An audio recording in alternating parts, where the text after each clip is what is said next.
मी ते शेतामध्ये गेलो होतो. ते फोटो काढायला सोलरचा. माझ्या ओळखीत साहेब होता. मी म्हणलं बघतो प्रयत्न करून. तर मग काय केलं, फोटो-बिटो काढा. आणि ते बाई विधवा होती. तिने लगेच डायरेक्ट काढायला सुरू केलं फोटो काढा की. मग ते प्रकरण तिने घरी आली की ते दिराला आणि चुलत्या ह्यांना सांगितलं सासऱ्याला त्यांना. आणि मग मला फोन यायला आमच्या बहिणीचा ऊस लावायचा चालू होता.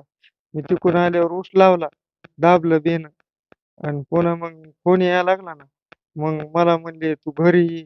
म्हणलं, "मी येतो." मग ते म्हणले, "मारणारच तुला." जे म्हणून मी भ्यान्या-भ्यान्या रातसारी तिकडंच बसलो. सासरवाडीला गेलो. मग संध्याकाळी फोन लावायची मला. सकाळी लावली, "ये" म्हणले, "काही नाही" म्हणले, "नुसतं बोलायचं." आणि आलं घरी, ते रोलानी त्याने मारायला सुरू केलं लाठीचार्जनी. संघ मोठे गट गुन्हा दाखल करावा यांच्यामध्ये. मला न्याय मिळावा. माझ्या खिशात 50,000 होते एक जणाचे द्यायला आणलेले ते पडले. कुणी काढून घेतले काय माहीत नाही. 5-50 जण होते हाणायला.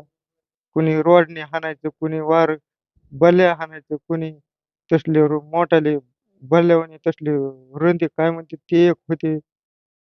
5-50 जण होते. कुणीच नव्हतं तिथं मला सहारा द्यायला. मी कसा वाचलो देवाच्या भरोश्यावर माहिती. आणि पुन्हा मग गाडी तिथंच आहे. माझी चावी पडली. हाणताना असे टंगडे हात बांधायचे मग.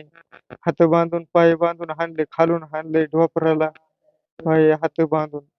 पुन्हा म्हणले जातीवादी कोळी, आदिवासी. म्हणले ह्याचं घर ठेवायचं नाही, मोडून टाकायचं, गावात येऊन द्यायचं नाही. अजून आला तर म्हणते जीव मारायचा. म्हणते मला न्याय पाहिजे. त्याच्यावर काय करू मी?